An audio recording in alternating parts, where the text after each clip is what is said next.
Sebagaimana yang kita bahas di minggu yang lalu tentang amar ma'ruf nahi mungkar, bab ini lumayan panjang.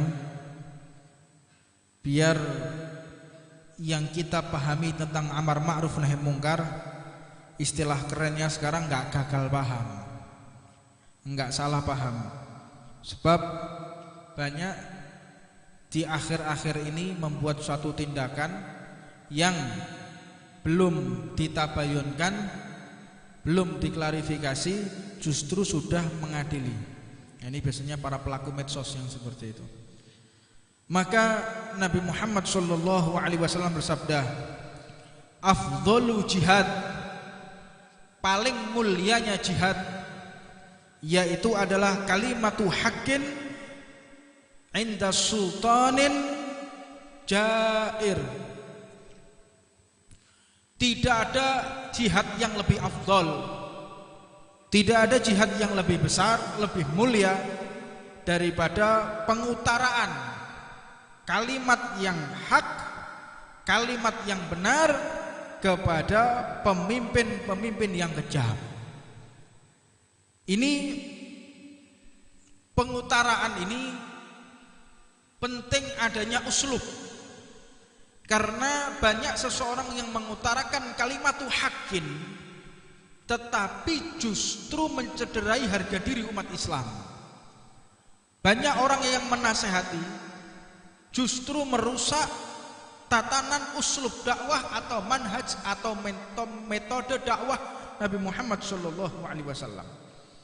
Maka penting sekiranya seseorang ini sangat-sangat mempelajari tentang masalah uslub atau metode cara pengutaraan kalimatu haqqin daripada ucapan yang hak kepada para penguasa yang zalim. Beliau SAW pernah ditanya, ya Rasulullah, siapakah manusia yang terbaik di muka bumi ini? Siapakah mereka yang tinggi kedudukannya di hadapan Allah? Maka beliau Nabi Muhammad mengatakan, anqa'uhum li rabbi wa awsuluhum lirrahim, amurhum bil ma'ruf wa anhahum 'anil munkar. Tahukah kalian siapa orang yang paling mulia di muka bumi ini? Yaitu orang yang paling bertakwa kepada Allah, yang paling bisa meninggalkan segala larangan Allah, yang paling bisa meninggalkan segala sesuatu yang Allah tidak inginkan, yang Allah haramkan. Lah ini masalahnya kadang-kadang orang yang mengutarakan kalimatu haqqin, mohon maaf, kadang bajunya pun tidak sesuai dengan yang diinginkan oleh Allah. Kadang kehidupannya belum mencerminkan orang yang bertakwa kepada Allah. Kadang-kadang, mohon maaf, saya bukan melecehkan siapapun, kadang-kadang rokok ini hukumnya apa?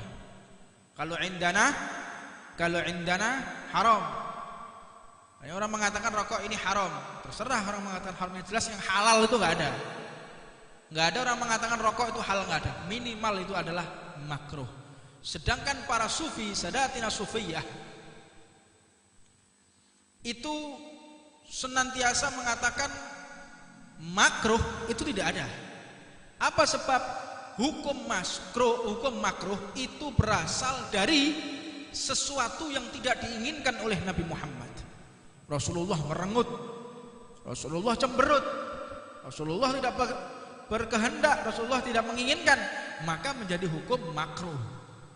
Maka ini adalah satu keringanan untuk umat Nabi Muhammad. Nah, bertakwa dulu kepada Allah. Lihat introspeksi diri kita.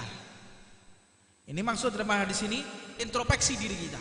Sudah apa belum saya termasuk orang yang bertakwa kepada Allah? Sudah, insya Allah sudah. Yang merevisi siapa? Yang merevisi bukan diri kita pribadi. Yang merevisi adalah guru kita. Yang membongkar aib kekurangan kita adalah guru kita. Ini adalah pentingnya seorang guru. Pentingnya guru yang paling utama itu bukan cuma kita mempelajari ilmu, tidak, tetapi seorang guru kepada muridnya itu senantiasa membongkar aib muridnya. Kalau teman sesama teman, kita melakukan satu kejelekan, teman kita mungkin enggan untuk menasehati kita. Teman kita mungkin sungkan, nggak enak untuk menasehati. Tapi kalau guru, yang benar-benar guru, yang benar-benar syekh, yang seorang murabbi, maka tidak segan-segan menasehati muridnya untuk mengembalikan ke jalan yang diridhoi oleh Allah. Ini salah satu fungsi daripada seseorang memiliki guru, untuk menselaraskan kehidupan kita dengan kehidupan Nabi Muhammad SAW. Maka setelah kita bertakwa, maka yang kedua adalah orang yang menyambung tali kekerabatan. Kalau kita sudah bertakwa, masuk ke fase berikutnya. Apa itu? Menyambung tali kekerabatan, tidak putus silaturahmi. Harus menyambung silaturahmi. Jika sudah takwa, menyambung silaturahmi, maka yang berikutnya adalah menyeru di dalam hal amar ma'ruf nahi mungkar. Ini kadang-kadang yang menyeru amar ma'ruf nahi mungkar, dia tidak menyambung kekerabatan. Saudara muslimnya dihantam sendiri, saudara muslimnya dicaci sendiri, saudara muslimnya dihujat sendiri. Enggak mungkin seseorang dikatakan menyambung untuk menyeru di dalam amar ma'ruf nahi mungkar. Kalian takwa, oke. Kedua, kalian menyambung kekerabatan. Yang ketiga baru kita amar ma'ruf nahi mungkar. Karena menyambung di dalam kekerabatan ini penting. Tujuannya untuk apa sih? Agar kita bisa mengetahui bagaimana keadaan daripada umat. Kalau kita putus silaturahmi, kita nggak tahu. Dia tiap hari ke masjid, tapi di rumah dia nanti minum khamr, kita kan nggak tahu. Saya aja pernah lihat ke orang ini 5 waktu di masjid, 5 waktu dia di masjid, tapi setiap ke masjid dalam keadaan penceng begini. 5 waktu dia di masjid. Kalau waktu puasa jam 4 dia udah di masjid ya. Duduk sambil nunggu puasa, iktikaf. Tapi dalam keadaan mabuk. Ini kan repot yang seperti ini. Apa sebab? Kita tidak menyambung kekerabatan dengan mereka. Kalau kita menyambung kekerabatan dengan mereka, kita akan tahu apa sih kausa kehidupan dia yang salah. Kita harus perbaiki dulu secara personal, baru amar ma'ruf nahi mungkar. Tapi kalau kita tidak menyambung kekerabatan, amar ma'ruf nahi mungkar, maka akan terjadi clash, tabrakan di sana sini. Dengan apa? Karena tidak mengenal antara satu dengan yang lainnya. Makanya pernah dikatakan bahwa Rasulullah SAW menceritakan tentang sebuah desa yang berpenghuni dengan 18.000 jiwa. Suatu desa jumlah anggotanya 18.000 jiwa. Dan mereka semua hidupnya seperti Nabi. Zakatnya, tahajudnya, iktikaf di masjidnya, 18.000 orang semuanya. Tidak ada satupun yang keluar daripada ajaran Rasulullah. Seperti Nabi juga, sunnah semua dijalankan. Tapi Allah, mohon maaf, bukan Rasulullah yang dimaksud adalah Nabi Muhammad, tetapi ini di zaman daripada Rasulullah yang lain. Mungkin itu Nabi Ibrahim, mungkin itu Nabi Musa. Saya kurang memahami di dalam jalur cerita yang tepat. Sehingga mereka ini disiksa oleh Allah. 18.000 jiwa disiksa semuanya, padahal orang yang taat. Hingga para malaikat pun bertanya, "Ya Allah, apa alasanmu untuk menghukum mereka? Padahal mereka baca Quran, padahal mereka mengeluarkan zakat, mereka berpuasa, kehidupannya, tatanan hidupnya bagus. Kenapa engkau hukum semua orang, 18.000 orang ini, tidak kau sisakan satupun?" Kata Allah Subhanahu wa ta'ala, karena mereka telah memutus tali kekerabatan dengan pelaku maksiat. Ada orang mabuk dibiarkan, oh itu bukan keluarga saya kok, itu bukan saudara saya ya kok. Itu 18.000 orang semua disiksa oleh Allah, enggak diampuni sama Allah. Padahal sudah melaksanakan segala perintah Allah. Ini yang paling penting ya ikhwan. Pahami keadaan sekeliling kita. Kenapa mereka bisa maksiat? Kenapa mereka bisa mabuk? Kenapa mereka bisa judi? Pahami dulu karakter kita sebelum kita berdakwah. Lihat dulu, kira-kira apa permasalahan daerah ini ya? Kok ada lokalisasi? Kok ada tempat orang jual beli narkoba? Kok ada orang minum minuman keras? Apa sebab? Teliti dulu. Lihat kondisi. Sebagaimana ini yang diajarkan oleh guru kami Al-Habib Umar Muhammad Shalih bin Hafidh radhiyallahu ta'ala anhu wa nafa'anallahu bi ulumih.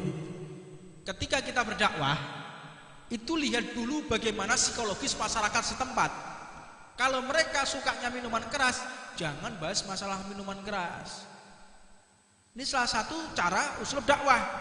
Ada kita masuk ke daerah perkampungan desa yang sukanya minuman keras, sedangkan kita menyampaikan syariat. Jangan langsung kita, minuman keras itu haram, minuman keras itu seperti zina dengan orang tuanya sendiri. Engkau lebih afdol zina dengan ibumu daripada engkau meminum minuman keras. Ada hadisnya memang. Tetapi apakah cara seperti itu yang paling efektif untuk menangani mereka? Tidak. Berikan mereka ampunan. Kalian adalah orang yang dicintai oleh Allah. Kalau kalian mau kembali ke jalan Allah, kalian akan mendapatkan hidangan istimewa di surga. Iming-imingi. Jadi jangan langsung kita hantam mereka. Nah, ini salah satu uslub yang wajib kita pelajari bersama. Jangan sekali-kali kita meremehkan daripada seseorang, karena sebab kemaksiatan seseorang kita akan ditagih oleh Allah Subhanahu wa taala. Makanya uslub kita, saya selalu berpikir, kita berdakwah di mana-mana, buka majelis ribuan orang yang hadir, tapi kef tetangga saya. Bagaimana kondisi tetangga-tetangga saya? Mereka masih ada yang mabuk kok. Mereka akan menuntut nanti di hadapan Allah. Ya Allah, itu Husain kalau buka majelis ribuan orang yang datang, tapi saya ini tetangganya nggak pernah diurusi, nggak pernah didakwai. Sekarang tuntut dia, ya Allah, sebagaimana yang telah engkau titipkan ilmu kepada dia, ilmu Rasulullah. Sekarang masukkan dia ke dalam neraka, maka saya dimasukkan dalam neraka. Gara-gara saya tidak perhatian kepada sekeliling yang ada di daerah ini. Makanya nanti kita akan mengatakan kalimatu haqqin dengan amar ma'ruf nahi mungkar setelah kita menjalin kekerabatan. Saya sudah tahu kok, di pos-pos Jalan Pemuda ini ada orang-orang yang jualan pil. Saya sudah kasih tahu titik-titiknya. Maka kita akan datangi secara persuasif. Kita akan datangi nanti. Kalian kenapa jual beli di sini? Kalian kenapa jual beli di sini? Kita akan tanya satu persatu nanti. Kalau memang jawabannya masuk akal, saya nggak punya pekerjaan, berarti saya harus bertanggung jawab mencarikan pekerjaan buat dia. Itu pekerjaan saya nanti. Tapi kalau mengatakan ya ini hak saya, ya kita akan bertempur mati-matian nanti. Mudah-mudahan kalian semua bisa ikut nantinya. Jadi penting kita pahami bersama, sebelum kita untuk menuju ke tempat maksiat, jalin kekerabatan dulu. Tanya, kenapa? Apa nggak ada pekerjaan lain? Ada, tapi saya butuh modal sekian juta. Kita harus penuhi ya ikhwan. Kita harus penuhi. Kalau kita nggak bisa memenuhi dia, jangan harap dia akan berhenti untuk berjual narkoba. Tanya dulu, kenapa kau berjual narkoba? Ya karena ini mudah buat saya. Ini bukan alasan yang tepat berarti. Saya nggak ada kerjaan lain, saya terpaksa. Ada satu tempat lokalisasi. Tanya, kenapa kalian wahai saudariku kok menjadi pelacur di tempat ini? Apa sebab? Mohon maaf, kami tidak ada pekerjaan lain. Kami tidak ada saudara. Kalau seandainya aku bukakan lapangan pekerjaan, apakah engkau mau berhenti? Maka kita wajib membukakan lapangan pekerjaan untuk dia. Jangan kita hantam dulu, baru dicarikan pekerjaan. Mereka butuh makan kok. Mereka butuh makan. Segala sesuatu itu yang objektif, jangan komprehensif, sepatah-sepatah. Pahami dulu kausa. Pahami dulu sebab musabab dia kok melakukan daripada hal-hal yang tidak diridhai oleh Allah Subhanahu wa taala. Ini karena sangat singkat, saya akhiri sampai di sini, dan insyaallah kita akan sangat mendalami tentang masalah amar ma'ruf nahi mungkar, dan mudah-mudahan Allah melancarkan lisan kita semua, memberikan kekuatan yang begitu kuat kepada kita sehingga tidak akan takut kepada siapapun walaupun nyawa menjadi taruhannya. Rabbana atina fid dunya hasanah wa fil akhirati hasanah wa qina adzabannar wa 'allamana wa masyayikhuna wa ila hadratin nabi Muhammadin sallallahu alaihi wasallam. Sirul Fatihah.